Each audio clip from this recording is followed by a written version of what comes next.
Assim como a água, a terra agrícola é um recurso limitado. Será que o Brasil está aproveitando todo o potencial agrícola dele? Será que faz sentido falar em reforma agrária? A reforma agrária é uma política pública que visa a redistribuição de terras rurais, partindo do princípio que há muitas terras nas mãos de poucas pessoas. Segundo o Censo Agropecuário de 2017, 1% dos produtores possui quase metade do total da área agrícola do Brasil, e são áreas com mais de 1.000 hectares. Se somarmos áreas acima de 100 hectares, a gente vai ver que 9,29% dos produtores vão possuir quase 80% da área agrícola do Brasil. Com isso a gente pode ver que sim, há muitas terras nas mãos de pouquíssimas pessoas. Por que há essa concentração de terra? Essa concentração veio da era colonial. As capitanias hereditárias podiam ser divididas em partes menores, as sesmarias. As sesmarias deram origem aos grandes latifúndios dos dias atuais. A concentração de terras nas mãos das elites não ocorreu somente no Brasil, ocorreu em vários países.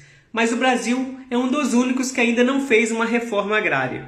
Inclusive os Estados Unidos, que com a reforma garantiu a segurança alimentar da população. O mais importante, criou excedentes para exportação de vários itens, fator crucial para transformar os Estados Unidos em uma grande potência econômica. Tá, as terras foram doadas, mas vai simplesmente tirar a galera da propriedade deles? Não é bem assim. O Brasil tem um Estatuto da Terra, que regula os direitos e obrigações referentes aos imóveis rurais. Logo no artigo 2º diz o seguinte: é assegurada a todos a oportunidade de acesso à propriedade da terra, condicionada pela sua função social.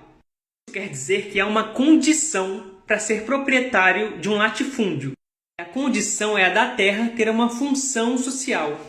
Essas aqui são as funções sociais. Atentem-se à letra B. Manter níveis satisfatórios de produtividade. Ou seja, você não pode comprar um latifúndio e deixar ele lá para especulação. Você precisa produzir alguma coisa. A terra não pode ser improdutiva. Não há direito de propriedade para quem não faz a terra cumprir a sua função social. A própria Constituição Federal diz isso. Artigo 184.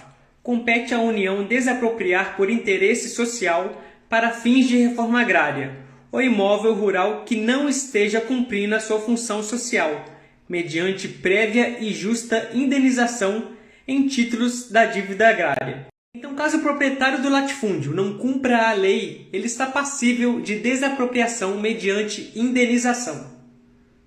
Com isso, o latifúndio é redistribuído para agricultores familiares que não possuem terras, fazendo com que um latifúndio improdutivo comece a produzir. Mas eu tenho uma fazenda ali de 40 hectares, um terreninho, um sítio. Eu vou precisar me preocupar? Não.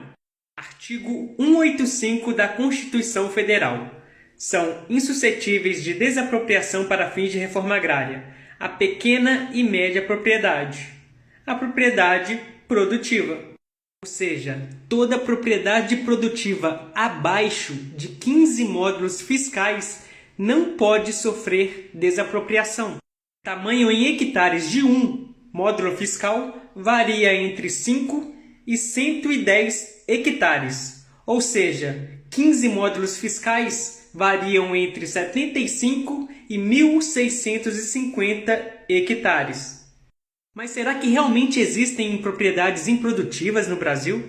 Dados do INCRA de 2010 dizem que as terras improdutivas representavam mais de 40% das grandes propriedades rurais brasileiras. Sendo a terra agrícola limitada, o Brasil, que poderia produzir muito mais através da agricultura familiar, produzindo alimentos orgânicos, aumentando a diversificação de produtos, desenvolvendo feiras de comércio local, desenvolvendo uma cadeia produtiva para escoar esses produtos produzidos, desenvolvendo empresas na região, empresas de processamento de alimentos, por exemplo, está desperdiçando esse potencial. E agora eu te pergunto, por que ser contra a reforma agrária? Por que ser contra o desenvolvimento agrícola do Brasil? Quem quiser se aprofundar mais sobre o assunto, tem um artigo completo no meu site com todas as fontes e explicando melhor tudo que eu disse aqui. pergunteaoagrônomo.com.br.